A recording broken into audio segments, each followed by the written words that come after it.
Hi, my name's Lexi, and welcome to the Women in STEM event. I hope that from this event, we encourage you to further your aspirations in your STEM field, and you have the ability to interact with influential women in STEM and your fellow STEM peers. Seeing my dad go to his doctor's appointments and seeing how he interacted with the doctors, and I thought that was what I wanted to go into pretty early on.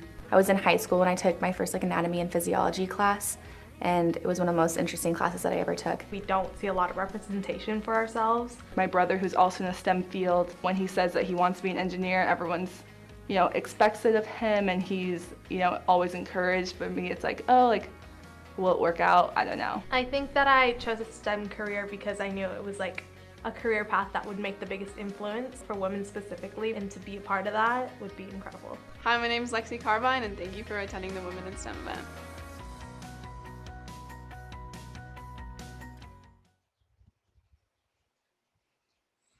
Hello everyone, welcome to the BIO5 Women in STEM event. My name is Jordan Pilch, and I am currently an undergraduate student here at the University of Arizona, studying molecular and cellular biology and microbiology. I have been involved with BIO5 in some capacity or another since 2017, when I participated in the Keys research internship. Since then, I've worked as an RA or a crew member for Keys each summer, and in fall of 2019, I became a student assistant on the public affairs team here at BIO5. As some of you may know, I spoke at last year's Women in STEM event as well. When trying to modify my script, I thought of the strong women I have been introduced to through my time with BIO5. Two of the most inspiring women here are the backbone of this event, Amy Randall Barber and Elena Rodriguez. With their help and the help of my co-facilitator, Lily Andres, I've been given the opportunity to be a mentor and role model in turn to this year's BIO5 ambassadors. The ambassadors internship emphasizes the intersection between business and science, aligning with the interdisciplinary goal of the BIO5 Institute. In addition, it was a previous ambassador who created this event to introduce more young women to more influential women present in all aspects of BIO5 on the business side or science side. Another BIO5 position I've held with strong female mentors is Keys. As an intern and later as an RA and a Keys crew member, I was able to learn from, mimic, and get to know both of the program coordinators, Brooke Moreno and Kelly Highland. Their leadership and belief in me provided me the confidence to be myself and learn my scientific strengths. Brooke taught me how to inspire others and introduced me to my love for teaching science. Kelly taught me that everyone is worth fighting for, even if the bursar's office is being a little silly. Another mentor and role model I met during my time with Keys was Dr. Pascal Charest, who taught me I can be intelligent, feminine, a PI, and later in my life, a mother, while still pursuing a STEM career. Mentorship is so important in all aspects of life, but I believe it is even more important for young women in STEM. The mentorship that I have received from all of the women listed before has encouraged me to become a STEM educator and given me the confidence to feel comfortable in my strengths as a leader, scientist, and teacher. That is what I want to give the other young women in STEM. I know that all of the panelists and our keynote speaker are fantastic role models and mentors. I hope that this event, my participation, and the mentorship of all the strong women here today will encourage other young girls like myself in the audience to continue in STEM and continue to uncover more of our natural world. As mentioned, our keynote speaker is Barber Franzway, a wonderful role model for young women hoping to enter into the STEM position, either in academia or industry. Barber Franzway is a lifelong Tucsonian and a longtime Arizona Wildcat. She completed her undergraduate education at the University of Arizona, earning a bachelor's degrees in science in general biology with a minors in chemistry and Spanish. She has additional training and certifications in secondary science education and laboratory management. Barbara is a graduate of the Professional Science Master's Program at the University of Arizona with a focus on applied molecular and cellular biology. Barbara currently serves as the Genomic Research Services Manager at the University of Arizona Genetics Core Facility. My apologies. Without further ado, Barbara Franzway. Thank you, Jordan, for that introduction, and thank you all for joining us tonight at the Inspiring Women in STEM event. I'd like to thank BIO5 for inviting me to be the keynote speaker It's an honor to address this audience and a privilege to precede the panelists we have coming up. As Jordan mentioned, I am the Research Services Manager at the University of Arizona Genetics Core. The core facility uses our equipment, expertise, and capacity to assist researchers at the University of Arizona and around the world in accomplishing their research goals. I don't have a lot of time to discuss the wonderful things we do at our lab here tonight, but if you'd like to know more, you can find us online or you can email me, and my email is present at the background behind me. This summer will mark 20 years since I've been at the Genetics Core. When I reflect back at what has kept me in the same lab for almost 20 years, it's not just the work, which is often fun, always interesting, and varies day to day, but above all else, it's the people that I work with and the professional relationships we have. To add on to what Jordan said, one of the most important professional relationships you can have is that of mentoring and being mentored. For those of you in the audience who are in the early stages of your career, perhaps you're still a student or a young professional, I'm here to tell you that you're never too inexperienced to be an effective mentor. I encourage you to find opportunities to mentor others and share with them what you have learned. For those of you who have participated in mentoring before, you know that both the mentor and the mentee gain from the relationship. If you're new to mentoring, one of the most important things I can share with you to become a successful mentor is to cultivate a careful listening style. When you speak with your mentee, if they share with you interests, hobbies, professional goals, remember these. Write them down if you must. But it's important to recall if they come up again. It's important to follow up with your mentee about their goals and check in. Cultivating a thoughtful listening style will add to your success as a mentor. In addition to being a mentor, I will suggest to everyone here that it is important at the same time to be mentored continuously throughout your career. For those of you in the audience who are a bit more advanced in your career, maybe you've attained the highest degree you intend to. Maybe you've been at your job for 20 years, 30 years, or even 40 years. I'll suggest that you're never too experienced to benefit from having a mentor. Many of you know that you'll have many mentors throughout your career, and possibly many mentors at the same time. This is to your benefit. The type of mentor that I'd like to highlight for you tonight is the mentor that I'll call a sounding board. Now, this mentor doesn't love you, so they're not a member of your family or a partner, nor is it someone who has a direct and immediate impact on the trajectory of your career. So this is not your direct supervisor. Your family and your direct supervisors may in fact be good mentors for you, but I implore you to also seek out the sounding board mentor. The sounding board mentor is someone who cares about your professional growth, understands you as a person, and is there for you as a resource. You can come to them with the challenges you're facing. You can work through and discuss potential solutions to problems that you have. They are interested in seeing you succeed, and you can use them continuously throughout your career. So in addition to the other mentors you have, I highly suggest you seek out and use the sounding board style mentor. Mentoring has had such a positive impact on my career and continues to. I do enjoy mentoring relationships both as a mentor and a mentee, and I hope you do too.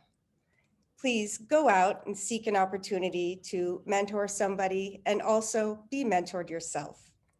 In an effort to save enough time for our panelists and the discussion to follow, I'll conclude here. Thank you so much for your time and attention. Jordan, back to you. Thank you so much once again to Barber Fransway for being our keynote speaker for the evening.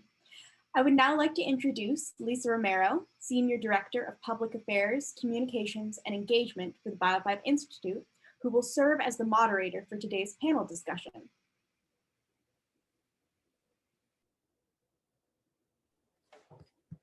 Hello, everyone. Thank you, Jordan. And thank you again to Barbara. Such a great talk to kick off a wonderful evening. Thank you. As Jordan said, my name is Lisa Romero, and I'm honored to serve as the moderator for our 3rd annual Inspiring Women in STEM event. On behalf of the BIO5 Institute, I'd like to thank you all for joining us today. BIO5 is a very unique place where there's an equal focus on both cutting-edge STEM research, discovery, and innovation, paired with a mission to engage students in inspiring ways. Additionally, BIO5 has its own Inspiring Woman in STEM as its director, Dr. Jennifer Barton. One of the best parts of working at a university for me is seeing firsthand what our next generation is capable of and being part of their journey in some way. That is what this evening is about. With our event tonight in mind, it's fitting that on February 11th each year, we celebrate the International Day of Women and Girls in Science, recognizing the achievements of women and girls in STEM fields and serving as a reminder to support efforts that increase gender parity in STEM education. This is truly an important issue, one where our success is critical for the future of our state, country, and world. In order to develop a robust workforce of the future, we must encourage women and girls to explore STEM disciplines and give them opportunities for advancement and career success. We are very lucky at the University of Arizona to have inspiring role models who have navigated successful STEM career journeys of their own, and in turn share their earned wisdom by mentoring students in their labs, classes, offices, and through forums like this one. We also have so many promising STEM students, eager and ready to learn and engage in ways that will shape their own paths. So with that, to our attendees, get ready to be inspired. The order of the event this evening is as follows. First, our panelists will introduce themselves and share a little about what they do. And that will be followed by several pre-scripted questions that they will answer, each of them, as well as some final words of wisdom from them. We will end the general session around 6:30, and you'll then be able to raise your hands and ask questions of any of the panelists. After that, you'll be able to join one of them in a breakout room for further questions you might have. So to kick things off, panelists, please take about 1 minute each to introduce yourself, to share who you are, and then briefly tell us why you're doing what you're doing today. And we're going to start today with Dr. Kristen Paprika Brown. Good evening, everyone, and thank you. I'm so honored to be here today. So my name is Kristen Paprika Brown, and I am an infectious disease epidemiologist, and I also have a master's in public health. So you can imagine that I have been a little bit busy lately. So why am I doing what I'm doing? Well, because as an infectious disease epidemiologist, you can't really sit on the sidelines during a global pandemic. So what we are really working on right now is a host of things, everything from supporting the local and state health departments with doing case investigations and contact tracing. I have an expertise in doing outbreak investigations, which came in handy when this pandemic began. But for research side of things, the other thing that we're focusing on right now is looking at what the impacts of COVID are more broadly in Arizona. So for people specifically who have gotten sick with COVID, but also just generally, right? We're all living through this. And what are the impacts on society, the economy, health in general, other things. So we've created, myself and actually many other women researchers, which I can get into later, have created a large cohort study in Arizona looking to do follow-up for those people. Great, thank you, Kristen.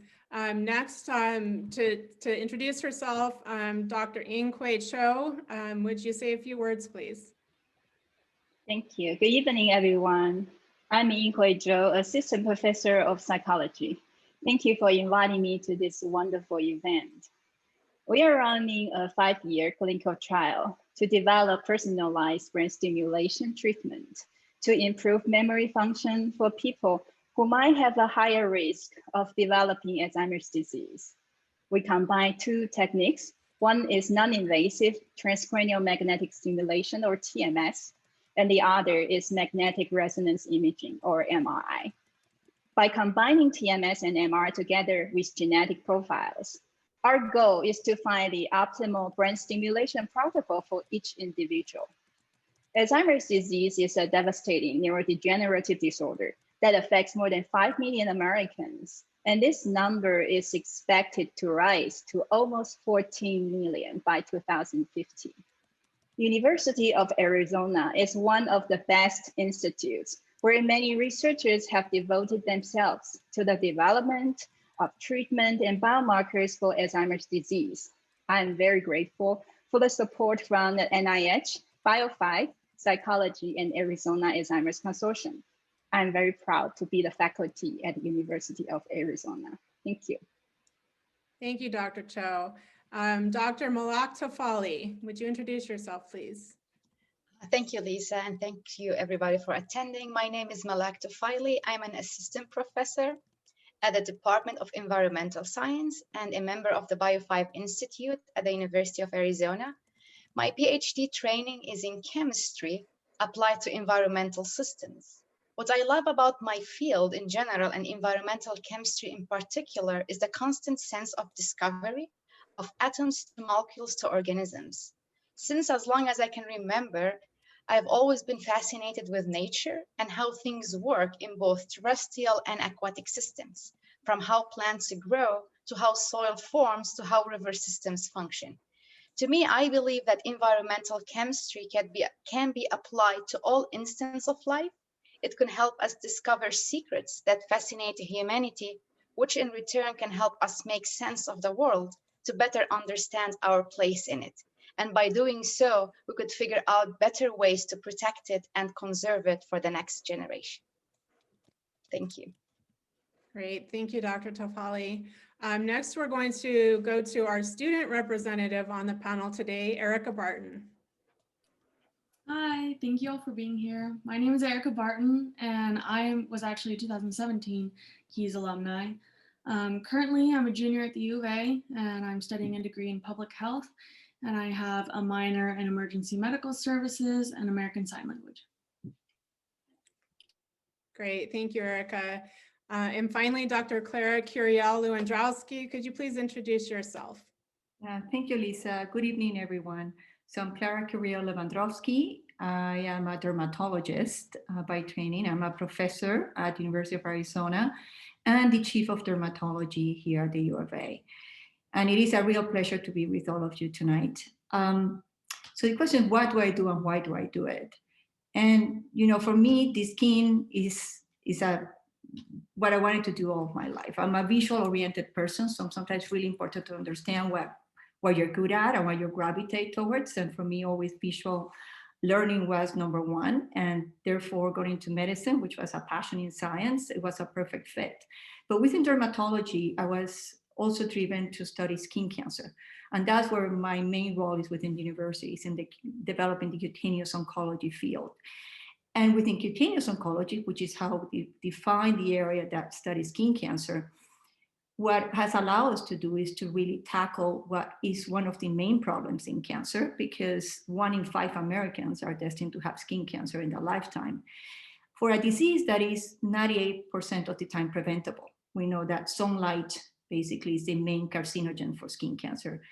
So doing skin cancer, being in Arizona, with one of the highest UV index in the United States, and working as a team across multiple colleges, not just medicine, but with pharmacy, creating new drugs for prevention and cure of skin cancer, engineering, figuring out new methodologies to diagnose skin cancer early, biomarkers with cellular biology to identify prognostic markers, and doing our clinical care. So this is how we come together to really make a difference in the field. It's no one single discipline that is going to fix the problem. It's how we come together and collaborate across the university. So team science is really the powerhouse to solve problems. And this is why we're all together here within an academic center. Thank you, Dr. Curiel. So now we're going to drill down a bit further on the inspiration, and I'm going to ask each of our panelists a more specific question that they will spend about 3 minutes sharing their individual insights with you. So we're going to go in the same order as we just did on the last round. Dr. Paprika Brown, let's start with you. Your question is, at any point in your education or career, did you ever want to change your direction? If so, what were your intimidation factors and how did you overcome those? Well, most days of 2020, probably, given my field, but we stuck with it.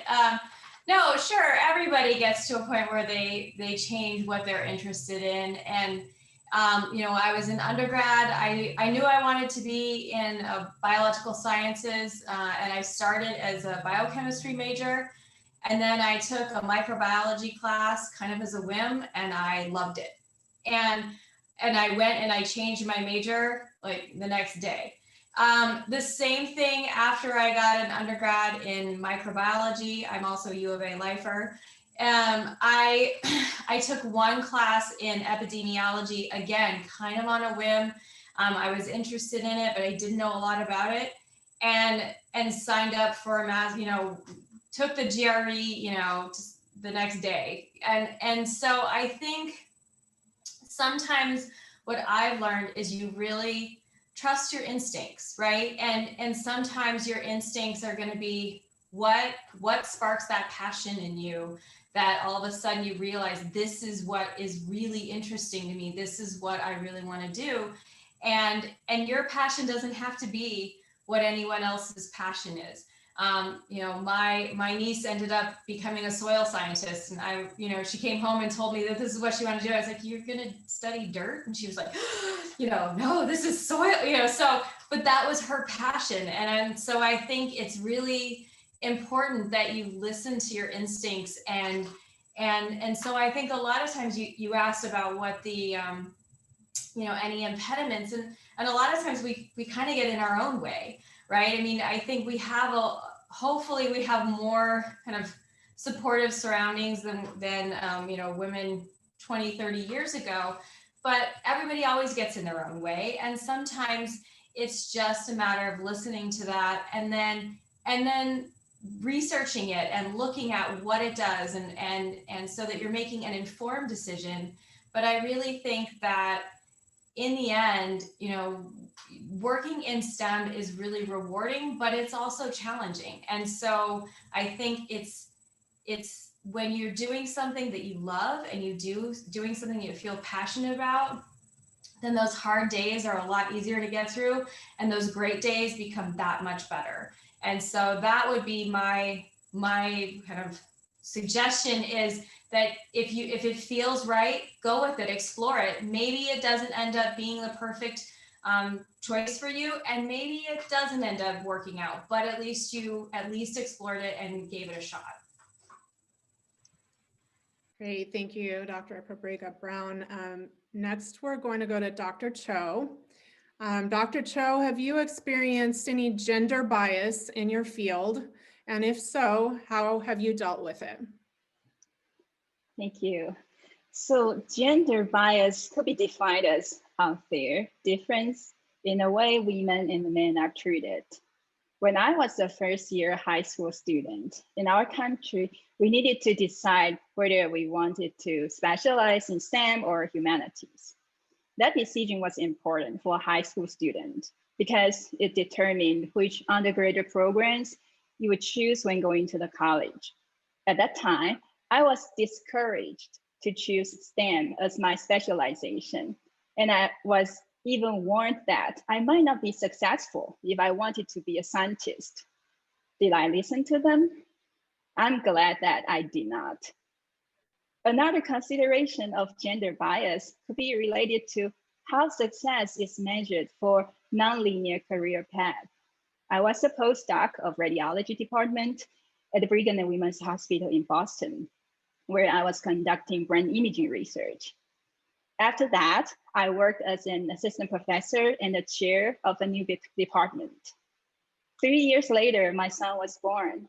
I decided to be a stay-at-home mother for 2 to 3 years because I believe that this year will be precious for my son's development. However, it became very challenging for me to find a faculty position after the 3-year maternity leave, because I might not be seen as successful for an assistant professor from a more traditional interpretation of success in workplaces. Although it turned out that I had to start as a postdoc again, I consider myself to be very lucky to find an NIH-funded T32 postdoc position at Duke University, where I had a chance to learn brain stimulation, brain imaging, and cognitive aging. I was then promoted to work as a medical instructor of psychiatry at Duke University for 3 years before I moved to Arizona. So what I would like to emphasize is that even in the fields of STEM, success should not be defined primarily by status, prizes, salary, publication in high-impact journals, or number of grants. Making time to enjoy your life with family despite time pressures, being able to secure an education despite family obstacles, or having a positive effect on others should be seen as achievements as well. The capacity to pick oneself up, bounce back, and carry on regardless is something we should value in ourselves and others. Thank you. Wow, great. Thank you, Dr. Chou. Dr. Tafali, we're going to go to you next. Your specific question is, what are some unique struggles and opportunities you've experienced throughout your career as a woman in STEM? Thank you, Lisa. I would start first by saying that while everybody have their own struggles and everybody have their own ways of solving these struggles, personally, one of my main struggles is being a working mom. For those who are moms or will become moms soon or have a family member with kids, know that kids want mommy to do everything all the time. Even if the daddy is sitting doing nothing, mommy have to do everything. And this has become much more problematic during the pandemic when I'm trying to move on to my next Zoom meeting. So I really think one of the greatest challenge in the life of a working mom in the science field, while she's trying to run a research lab and teach at the same time, is balancing these two rewarding roles. I found that to be able to do these two things, being a scientist as well as being a mom, requires a lot of effort, adjustment, compromise, and sacrifice. And only when you think you figured it out 1 week, next week everything falls apart. There's no one way of dealing with these two things. But I do believe that all of these struggles really taught me valuable lessons in balance, perseverance, and made me realize how strong women are. We really could do it both, right? Unfortunately, for many, careers versus family is too often still seen as an either or a choice. While challenging at time, and I believe me if I say it's still challenging, right? We go through these challenges every single day. I believe that the possibility of balancing both responsibilities is highly attainable. Your career could be, or your career or your discipline could be your passion, but at the same time, your children could also be pride, could be your pride, okay? Now, I was fortunate enough to have a supportive family at home.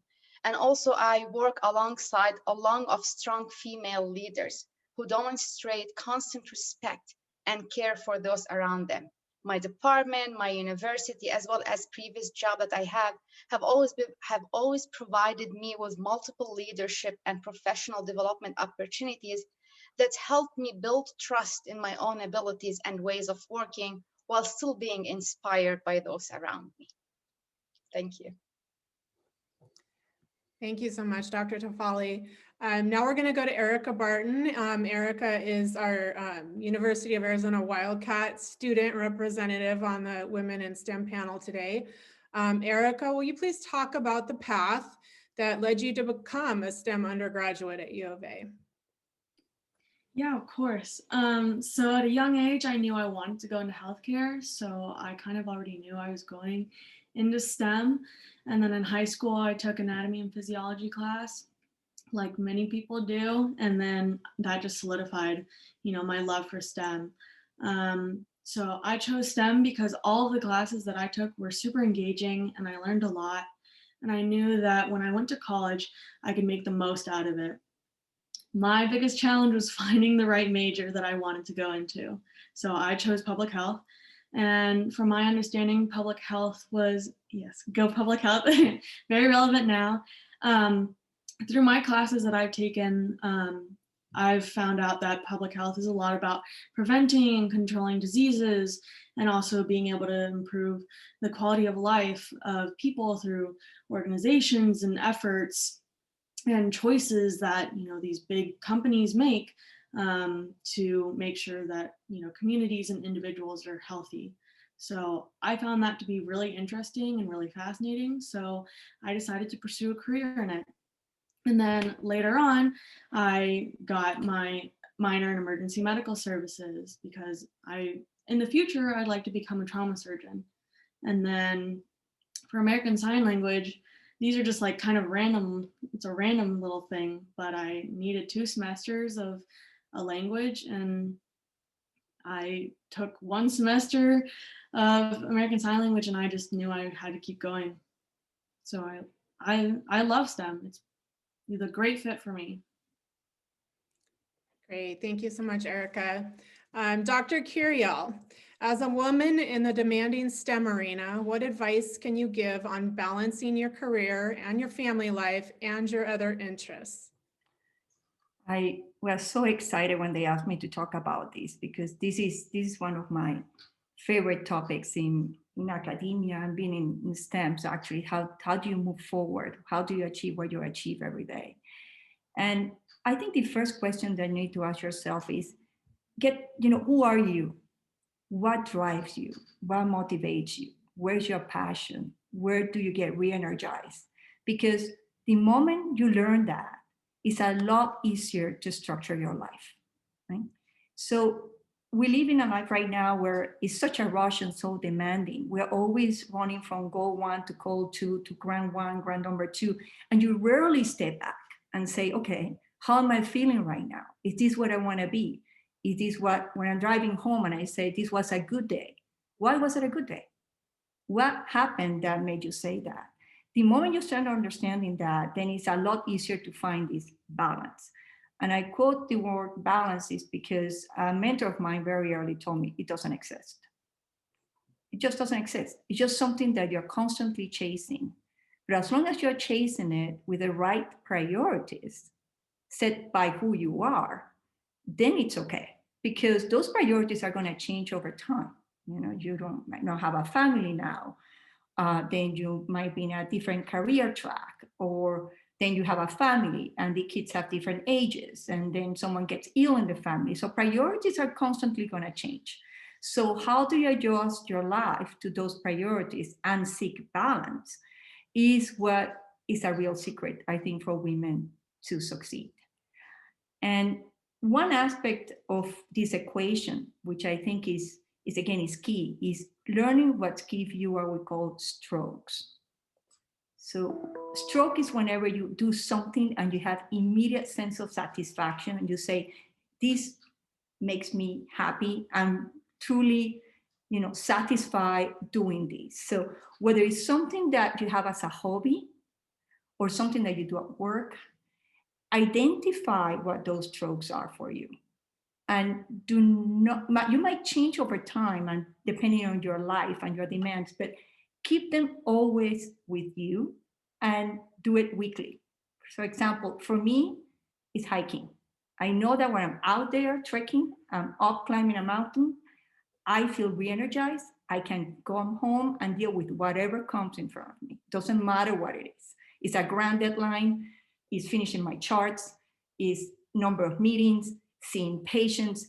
You can put anything in front of me, but if I have those strokes, I can really move forward. And I almost didn't join this meeting today because Lisa asked me actually to share it. On Sunday, I was hiking and I had probably the worst fall of my life. So that's why I'm here on this bandage everywhere with a concussion, because I fell and I hit a rock with my head and I passed out.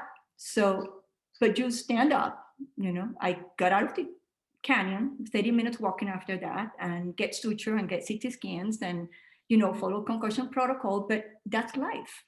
That's life. It's going to happen physically, mentally, at any point in time, anything you're going to do, but it's how you recuperate from that and how you move forward with it. But you don't stop doing it. You love what you do, you stand up again, and you do it all over again. So for me, definitely is climbing, hiking. If you can, photography is my other passion. And I know I can go out there because I'm a visual person and I can always go back to that. But again, continue to seek that balance according to your priorities at that point in time in your life and find those strokes and always exercise them. Thank you, Dr. Curiel. I'm going to add another word to that: dedication. To have been in that state several days ago and to be here today. I've known you for a long time, so I'm not surprised by that. But I think dedication to people around you and to people coming up in the STEM fields is what drives all of you. And I'm really lucky to get to know that, but I think that is really key when you're thinking about doing something that is challenging. So thank you for sharing that. We're gonna do a last sort of general question where each of our panelists gets to leave you with one bit of advice for you as an aspiring woman in STEM. And I would ask our panelists to, talk about roadblocks, talk about changing paths. If you started out on one undergraduate degree and went to another, if you as Dr. Tafali talked about, balancing the things you balance, but something that would really help people think about going into a STEM field and the things that you all have experienced. So we're going to go in the same order. Dr. Paprika Brown, would you start us off, please? Sure. So I'm actually going to give you two. And my first is embrace random opportunities. So sometimes it seems like you're going to get opportunities to do random things, or you get invited to go to a seminar that you wouldn't think would be really relevant, or a meeting, or take a class outside of your area that you think, well, maybe this will be interesting. And I can't tell you the number of times where looking back at the things where at the time I was like, why am I bothering doing this? That it's really worked out to my benefit that I did it, in the long run. For instance, when I first got my master's degree, I worked for about a year in public health preparedness, working on how to set up vaccine clinics for mass dispensing. Guess what I'm doing right now? Helping the U of A set up our U of A, pod so that we can vaccinate hundreds of people a day. And that's an experience that I had, and I hadn't even used that skill set for a really long time, but it comes back around. And so a lot of times, experiences that you have, never turn down an opportunity to sit in a random seminar that you think, I'm not really sure what I'm going to learn on this. But oftentimes it just ends up, kind of spidering out and bridging other opportunities, or you end up meeting people that you wouldn't normally expect. So the next one would be, I guess I have three. The next one would be go up and don't be afraid to talk to people. There were times that I've been in, when I was a grad student, I would just tell myself, okay, go talk to this person because I think it's really important. And if you have to psych yourself up, go psych yourself up. But go and talk to them, because the worst thing that they can say to you is, I'm not interested in talking to you now, or no. But oftentimes it will turn into a relationship that you will be able to use later on. I ended up talking to someone that led to a fellowship that paid for a good chunk of grad school, and it was a completely random interaction. So always take an opportunity to talk to people, share with them your interests, because oftentimes they are also interested in the same things, and then listen. Barber mentioned that like being an active listener is extremely important, because if you remember those tidbits later, it will really help you in the long run. And then the last bit is find your cohort.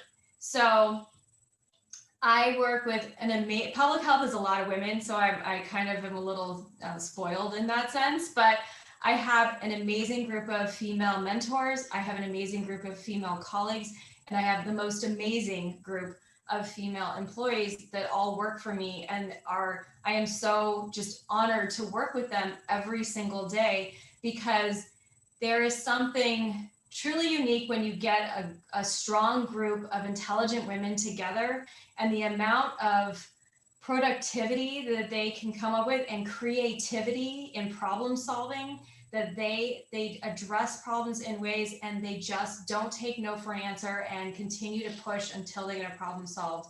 And so find that cohort, find that sounding board, that person, that professional person who can listen to you and you can work with, but find your cohort, because women work really well together when we're given the opportunity. And I think that that's another kind of way that we can continue to grow other women in STEM as we go forward. Great advice. Thank you so much. Dr. Chou. Okay, mine will be pretty short. So I would like to encourage all of us to develop ourselves without feeling that it's something beyond me, beyond my predetermined role. So the question is not if I can do it, but when and how I will do it. Okay. Great, thank you. Dr. Tafali. Yeah, I would like to encourage everybody to put up a good fight. Fight for yourself in the same way you would fight for your kids, for your family, or your best friends. Be assertive and persistent and brave. And most importantly, surround yourself with supportive people. Don't be around people who make you feel down or being negative all the time. As someone who was born and raised in the Middle East, in a region that was mostly male dominated, where women's only job was to be a housewife with no opportunities for education. For example, I have 6 aunts from my side, my dad's side of the family, they're all illiterate. I know that they were ambition, but they never had the opportunity to actually pursue an education. As someone also who survived 23 years of bombs and ground war, while we used to live underground with my family in an 8-by-8-foot bomb shelter that my dad built, with no sanitary systems, no electricity or running water, or little to no food, I don't think I would be here if I was not ambitious, if I did not hold on to every opportunity that came my way, if I wasn't around people who really supported me and a family that taught me I could be what I want to be. I don't think I would be here if I was not brave enough to be assertive, I would say, and made my voice heard. So I was really brave enough to trust in my talent and my abilities, to really believe in yourself. My advice to you all is to be brave enough to know that you could make a difference. And if you want something to happen for you, it's a great place to begin with believing in it before anything else. Before you set out to try and get it, before you try to make it happen, it's very important that you have some belief. Self-belief. You have to be ambitious and brave. And I think this is part of the things that helped me in my journey. Since I came to the US in 2007, I had a dream and I was ambitious and brave enough to follow this dream, regardless of all the struggles that I had in my life. Thank you. Thank you, Dr. Tafali. Erika, could you give us some inspiring advice? Yeah, so I have 2 pieces that I think I wish I learned a lot I wish I learned at a younger age. So starting off with networking, get comfortable with talking to your teachers and professors, especially at like the high school level and college level. They will help you, with many opportunities. They're amazing connections for things that you may not even think of. When I was going into the Keys internship, I had talked to one of my freshman teachers and asked if she'd give me a recommendation. She was one of my favorite teachers, and she was like, yeah, of course, like, you were a great student, like, make friends with your teachers and professors. I know it's scary, but it's a great connection to have. Another thing is, like, as you're going into college and high school as well, don't be afraid of stepping out of your comfort zone or like asking for anything, really. Don't feel dumb about asking questions, because they're for your they're for your learning experience. And like, don't close yourself off to change. Change is good, and it will help you evolve. And in college, you learn that you're going to evolve a lot, and you don't know it, but you really do. And then, yeah, it's scary, but they'll take you to new things, and like, you'll get to learn your new passions and know what you're good at. So that's my advice to you. Great advice. Thank you, Erika. Dr. Curiel. Yeah, so this has been wonderful advice. I've been learning from them, by the way. Just listening to what they're saying is really inspiring. But I would say learn on when and how to push yourself. You know, not every moment is the same. And to me, I think looking back, the one moment where I didn't know where I needed to go that fast or push is when I was pregnant with my first baby. And I say, whoa, okay, should I take a break right now? Should I be home? And this goes to what Dr. Chou was saying, you know, we all make different decisions. It's cultural, it's personality, is your family setting that might drive you differently of slowing down or pushing through. And by being on STEM, what I did, I ran a survey through different women and men with kids of different ages in the field that I was in and trying to understand how it worked.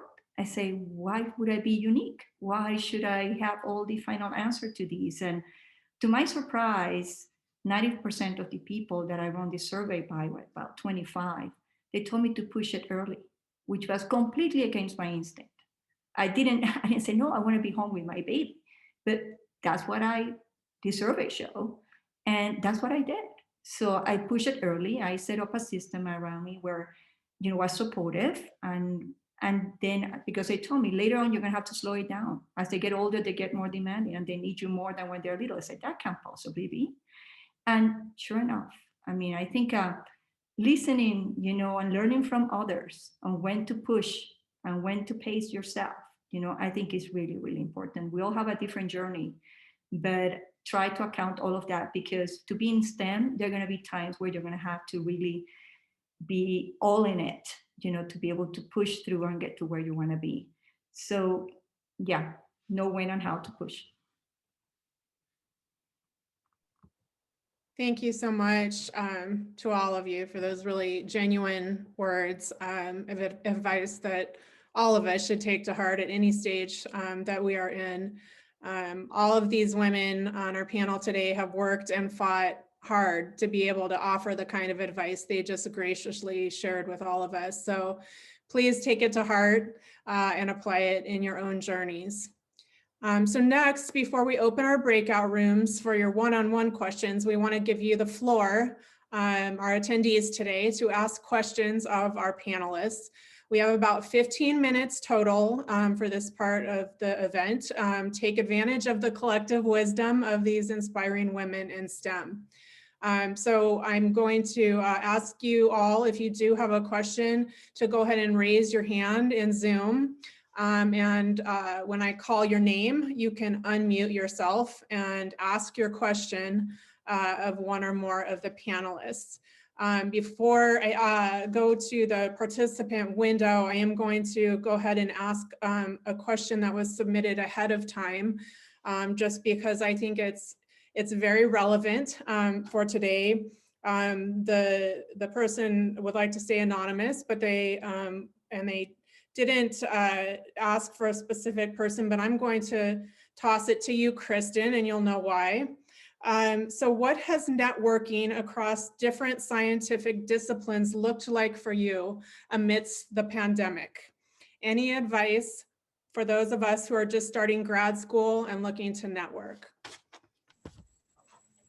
Yeah, it's challenging, right? Because at least, you know, when you're a new grad student, you go to conferences and you can go to seminars and it's in person and you talk to people while you're getting coffee, and it's a lot harder over Zoom to be able to do a lot of those things.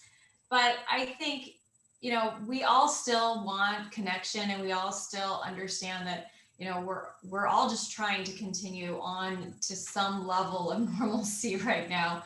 And so I think you know, still, I think Erika gave some great advice. Continue to reach out to people, even if it is over email. You can always do a, you know, offer to have a 30-minute, 15-minute Zoom meeting with people just to get an idea, and still sit in on some of those meetings. And people, I will say one thing, scientists love talking about their own science, right? We love talking about our own work.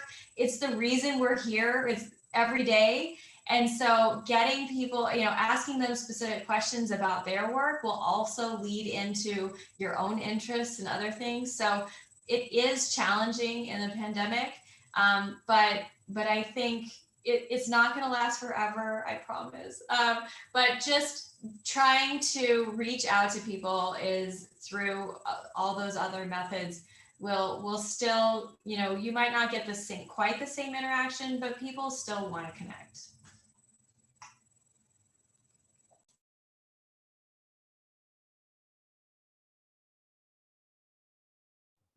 Okay, I'm sorry. I'm having to press too many buttons at once. I apologize. Let me see if I can find if we have any questions here.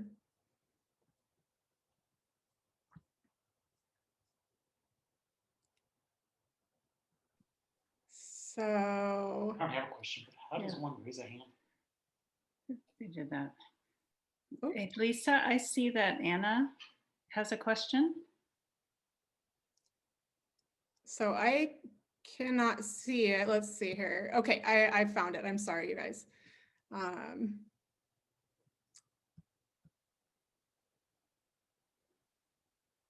Jennifer, are you on here? If you can see it, go ahead and ask it. So I think I can't see it. Yeah, if Anna V could just unmute herself and ask.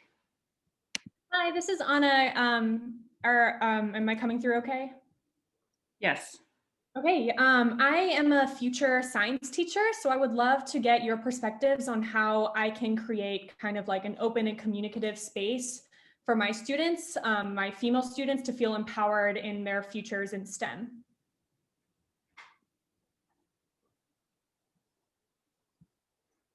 Anybody want to take that one in particular? Dr. Chou? Hi, that's a great question. I'm still thinking about how to do that because my son is middle school and they have like remote learning. Even in science, they are able to do some experiments. So I think that's a wonderful opportunity. It's not only do that remotely, also because of the challenging. So we parents have to work with kids to do that together. So I think that actually is a great thing to do even during this pandemic. Thank you. you. Anybody else have any words on that one? I can add to that a little bit. Anna, great question. I would suggest in order to empower women to sort of network and communicate in STEM, you might sort of model a little bit of a sort of journal club model where everyone has access to the same material, perhaps even the students pick it, so it's something they're interested in. And then they can take turns sort of playing subject matter expert and explaining it to a group of their peers. I think that might be something that's really empowering for young people, especially if they feel like they have a command over the subject matter and they're able to communicate that to one another in a really safe and accepting place. That's great advice. Okay, any other questions? I know people have to have some questions. Okay, Elena, do you have a question? I do have a question. Dr. Moloch Tafali, my daughter loves chemistry. And so as a senior going into, I'm lucky enough to say she gets to go to U of A, what advice could I give her? Because she knows there's lots of opportunity with science, but she's not sure the direction as far as the chemistry aspect of it. And I would love to help fuel that fire for her since I know there's passion there. I mentioned earlier, I loved chemistry. Since I was a little kid, I would go outside and just observe everything. I look at the oceans, at the soil, at the rivers. I would say like, oh, I wish I could understand what's in these things, how they function, how they work together. So to me, that's why when I started going to high school, getting more of these topics, I realized that chemistry will allow me to look at that microscopic things that's happening within these systems. So to me, it also helped having teachers and professors that made me also love the topic. Sometimes we always love a specific topic, but then we take a class with somebody and then we don't like it as much, right?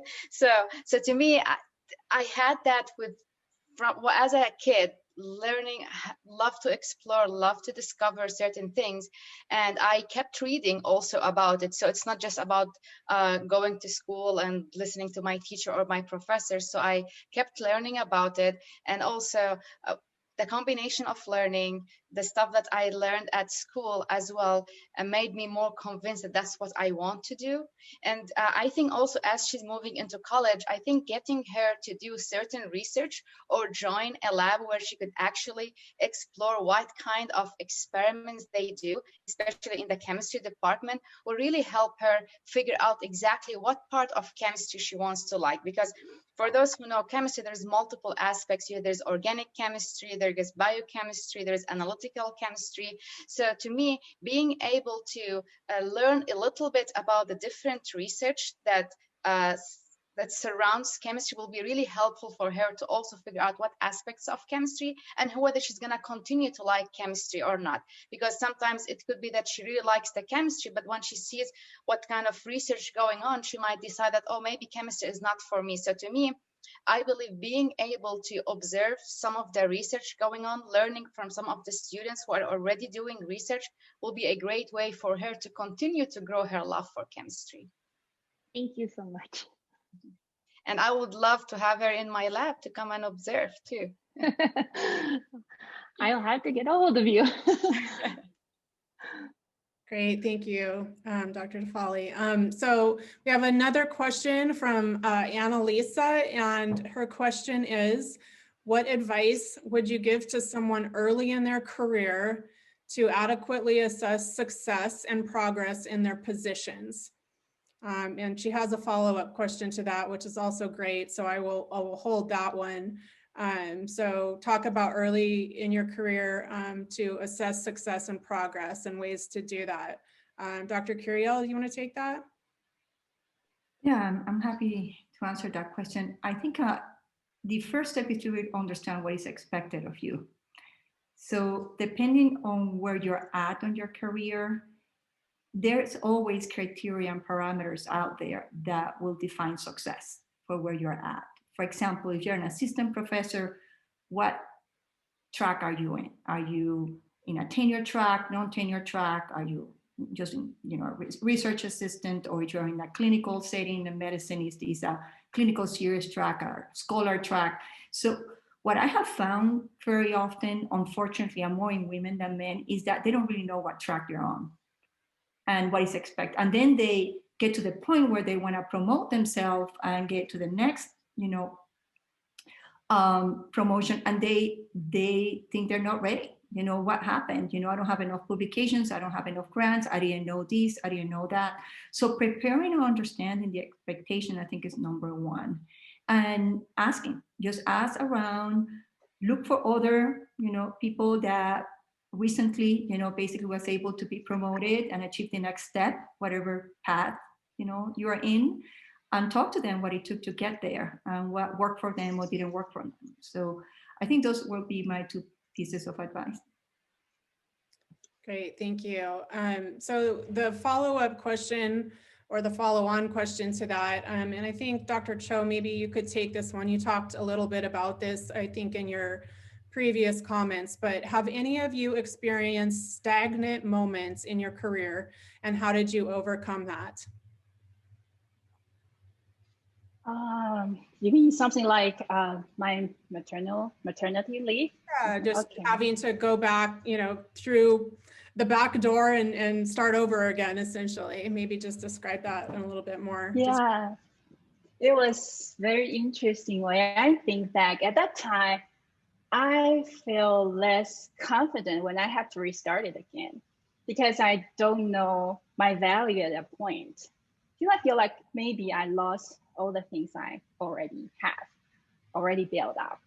So, and I can feel how people look at me is different because I used to be an assistant professor or chair, and now I don't mean postdoc is different level, but it's just how people see you.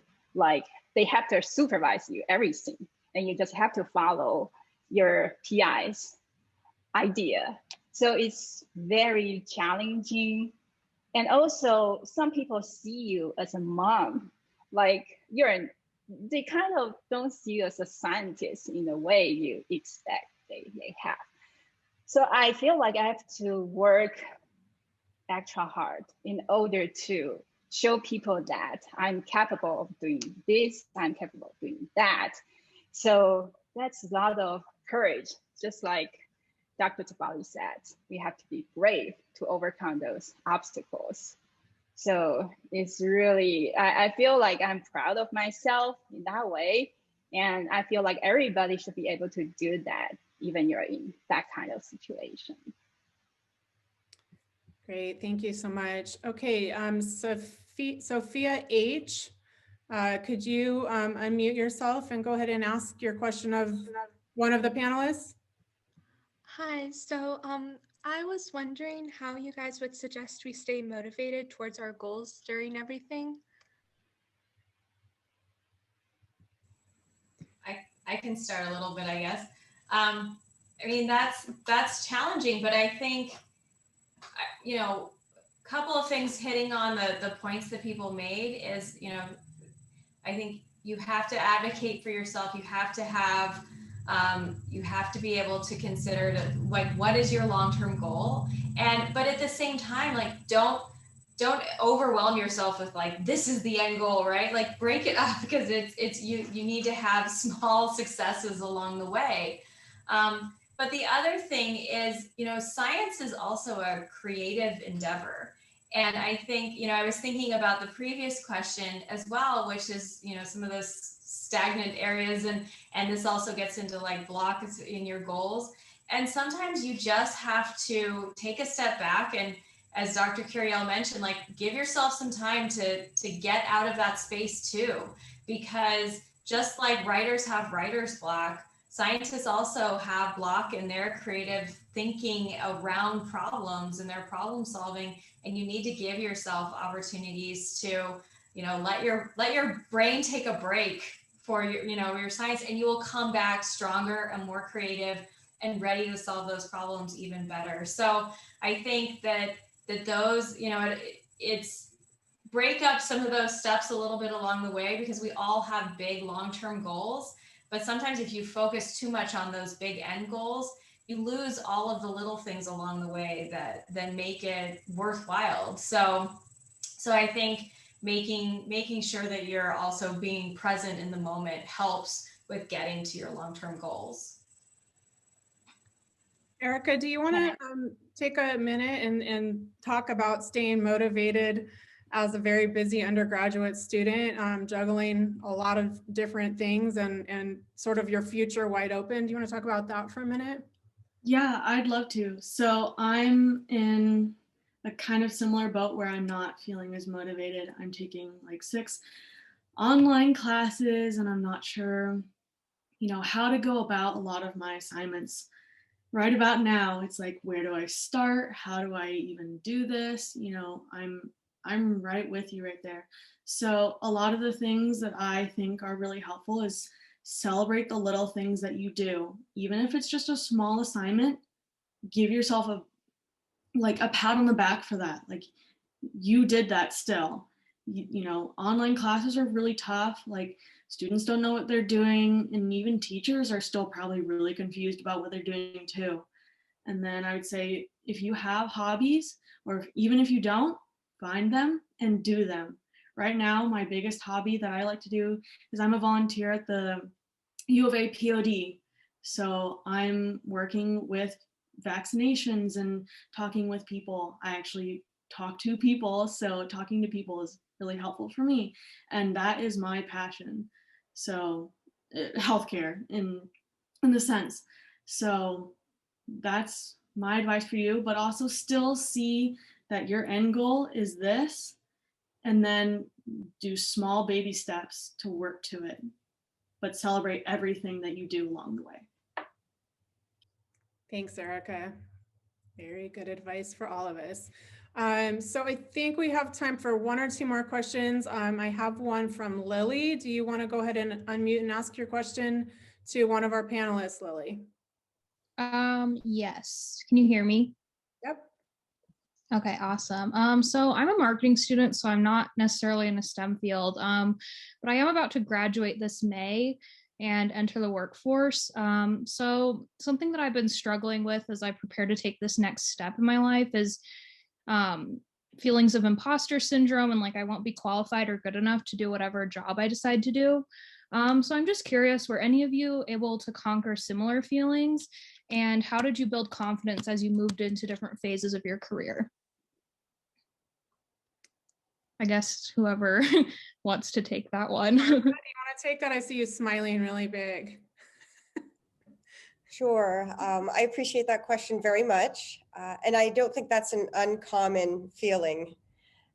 I'll also add that scientists need marketing specialists badly. Sometimes we are hard up for communicating what we do, why it's important. The lab that I'm in functions like a business in many senses, but marketing and communications is something that we always need. So there is a role for you in STEM as a marketing professional. As far as imposter syndrome, I would say that that's something that does plague many people, probably males and females alike. But I feel like as a female, it's very important that you recognize that and you can tell yourself that it's normal to feel that way, but you are good enough to do what you're doing. You're in the position that you have because you've earned it and you deserve it. And if your sort of self mantras aren't enough, again, seek out the help of a mentor and check in with them, share those feelings with them, and seek sort of their confirmation of how they perceive you as a professional from the outside. You know, looking at someone from the outside is a lot different than looking in the mirror. And I think that that can be really validating to communicate with a trusted and respected mentor who can help you understand that you are worthy of the position and the responsibility you've been given. And that, you know, sometimes you're on a growth curve and it's okay to be at the bottom of the curve and work your way up. It's still valid to be where you are. And sometimes you're at the peak of whatever goal it is or whatever position it is, and you still might have those feelings creep in.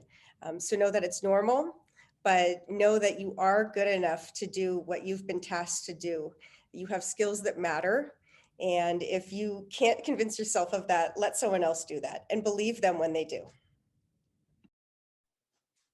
I would like to comment to that answer, and I think that that's right on. The other piece is learning how to be comfortable with being uncomfortable. You know, I think the older you get, the more you come to terms with that. And sometimes what makes us uncomfortable is the fact that we have a fear of not knowing. And how do you get to that knowledge, right? It doesn't have to be right away. So understand that whatever task that is expected of you, it's okay to learn it on the job. Okay, so you're the one who is expecting that of yourself, not necessarily everyone else out there. So give yourself a break. It's just like learning a new language sometimes. You need to learn the alphabet. You will put the words together, the sentences, the paragraph, and then you will get it right. But be patient, okay to be uncomfortable, okay to be, you know, afraid, but be patient, resilient, and you will get there. I would also like to add one more thing to Lily, is that don't be scared to try, because only when you try, you know what you need to improvement on. So if you don't try, you're always going to be scared. So try it and then get some feedback and then come back stronger. Thank you all. Thank you all for that. We have about 3 minutes, and I'm going to ask, unfortunately, we just have one more question that we can get to in that. I'm going to ask you, Dr. Paprika Brown on this one. We get asked this a lot in Bio5, and I think it's really helpful to hear it from the perspective of a researcher. And the question is, what resources are available to college students who are trying to find an opportunity to volunteer or work within a lab? And that is from Alyssa. So I think Dr. Tafali already offered up her lab for someone to come and observe. So I think, all of us recognize that we're doing this as part of an educational process, right? Otherwise, we would have gone to industry. To be honest, right? We would be doing research for a company instead of doing it for a university. And so part of our goals and our desires is to educate the next generation. And so sometimes it takes a matter of, I think the theme of tonight has been persistence, right? And not being afraid and networking. And so sometimes you will send an email to a faculty member and say, do you have any research positions open in your lab? And if you don't hear back from them, don't take it personally.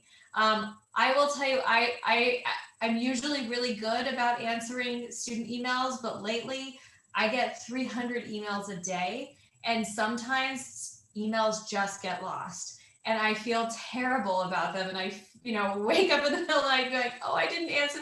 And I can't even find their email in my inbox because I'm not sure where they are. So don't be persistent. If they don't, if they might send you an email back and say, I don't have any positions, then follow up and say, is there anyone else in your department who might be looking for those? But do your research first. Don't just blindly send out a bunch of emails. Read what they're working on, read what they're doing so that you can approach them with your own knowledge and your own questions. Because as I mentioned before, people like talking about their research. And so if you can come to them and say, I read this paper that you wrote, or I read the summary about your work, and I'm really interested in this aspect of things, that is going to be a lot more encouraging for someone to take you on in their lab versus, hey, do you have an opening, right? And so showing that you're willing to put in the time to do some of that background information, learn that background information will also make you a much stronger candidate, because you are probably not the only one that's sending them emails about working in their lab. So do things that will allow you to stand out as someone who is going to be ambitious and will get the job done if they're, going to trust you, because, investing in you is investing in time, is investing in resources, and we all want to do that. But there's ways that you can show that you're going to be a better investment than someone else who is sending us those emails. Great, thank you so much. And thank you to all of you who submitted questions. Unfortunately, we couldn't get to all of them. I'm sure there would have been many more good ones if we had more time, but we do have the opportunity for you to choose a panelist who inspired you and join their breakout room to ask them anything further. We have about 10 minutes in which you are able to do that. So to enter the breakout rooms, locate the breakout room icon in your Zoom dashboard and select the name of whom you would like to visit. You may leave a room by clicking the blue Leave Breakout Room button and can enter a new room by following the previous steps. Instructions should be posted on the screen as well. I will remain in the main session for any general questions or questions pertaining to science communication, outreach, and the business side of science, if any of you would like to ask questions about that as well. Once the breakout rooms close, we'll pull you automatically back into this general session for a few final words. So with that, go ahead and choose your breakout sessions. Does anybody have any questions for Dr. Curiel? She's here in the main room with me, and I'm happy to share them with her if anybody has any questions. Are any of you in the medical? Go ahead. Sorry. I was just wondering if you've ever experienced gender-based discrimination from a colleague or perhaps someone in a position of authority, and how you proceeded in that situation. Yeah, that is always a good question. And I think the first time that I encounter something related to that is when I joined my first job. I'm not going to specify, but it was a multidisciplinary oncology program, and it was male dominated. I mean, actually, I was the first woman joining the group as a physician, but even more than that, I was co-leading the program. So, being in that setting, and especially surgeons sometimes, in the group, I'm talking about 20 years ago, so it's not really that recent, but sometimes they will joke, about having, a female in the group. And the way how I deal with it was I would be quiet, but at the same time assertive, and any questions that came up, I will answer them with knowledge base. And if they will state something, I will have probably something that was more evidence based at what they were saying. And it really stuck to my science and to my background. And I think it was only a matter of time when they started respecting that. So I didn't want to get at the same level. I didn't want to get into the same jokes. I didn't want to respond the same way. I wanted the assertiveness, the evidence base prevail over time, and knowing that I was doing the right job. And very much over a few months, they were a lot more respectful. They actually stopped any kind of jokes within the group, and that took care of it. But it does take some resilience. I didn't escalate the situation. I was fairly certain that I could handle it, and that's how it was.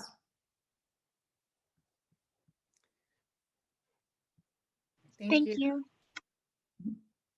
So there's a question in the chat from Alyssa. Alyssa, I'm not sure if you are asking this of Dr. Curiel or myself, but it's, what does a typical day at work look like for you? Oh, there is no typical day. I think what I like about working at the university, and the reason why I'm not in private practice, is because how rich it is every day. I'm basically, I can walk you through Monday through Friday, and sometimes I can really help you picture it.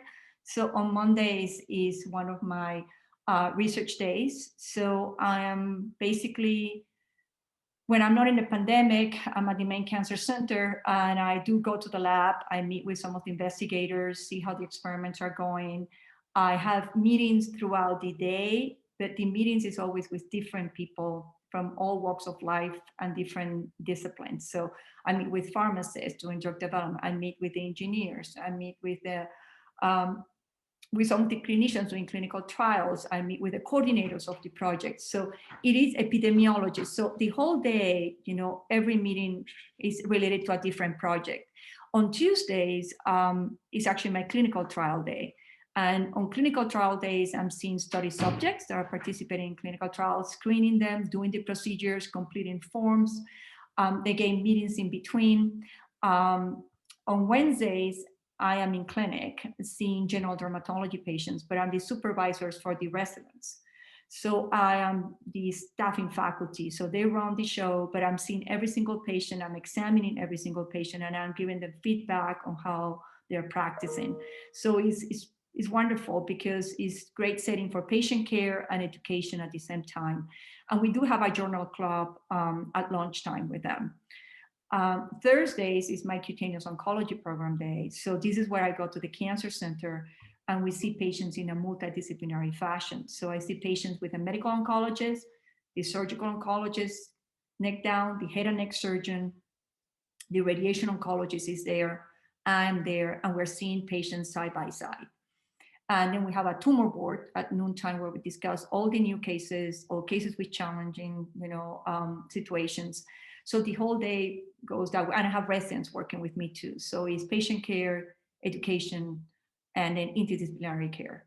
Fridays is my day, my administrative day. So that's where I come to be a chief of the division, where I meet with most of the, with the program coordinators for the dermatology residency and for the practice, the managers, and we troubleshoot all day long any issues. So it's trying to it's true that not all the meetings and all the issues you address them every single day. Sometimes, of course, they overlap depending on how critical they are, but at least you try to compartmentalize them, because otherwise it's hard to be efficient. But that's how my week runs.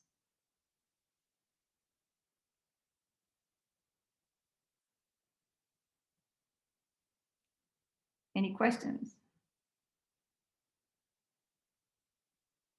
Are any of you interested in medicine, or are you any of you in medicine? I'm very interested in medicine. Okay, and where are you at right now? What? I'm currently a junior at Catalina Foothills High School in Tucson, and I'm really hoping to get into the medical field and get into med school at the U of A in the next coming years. That would be wonderful to see you at the U of A. Is there any specific area of medicine that attracts you? Currently my top 3 are pediatrics, psychiatry, and general surgery. My father was a doctor of nursing practice, and he worked primarily in psych, and I found it really, really interesting. So I'm excited hopefully to study it further. That is great, Alina. I think my one piece of advice is that medical school is so short these days, right? I mean, you have 2 years of, your basic science, and then only 18 months now, really, of clinical rotations, as such of clerkships. So there has been a change that has been implemented over the past 2 years. So my advice to you is sometimes you think you're going to have all the exposure you want clinically to get a good feel for all these subspecialties. If you can, since your dad is already in the field, talk to some of his colleagues and go and watch them in their practice and really get to know the different areas that you might be interested in and explore some new ones, because you might be surprised. That's really good advice. Thank you. You're welcome. Sadly, he passed away last year, so that door of opportunity has closed. But I very much is my goal to shadow some doctors and get to experience, and other healthcare professionals to experience what their days look like, so I can get a feel for the kind of work that they're doing. I'm sorry to hear that, but I'm here if you need me. Thank you. You're welcome. I'm happy to connect you.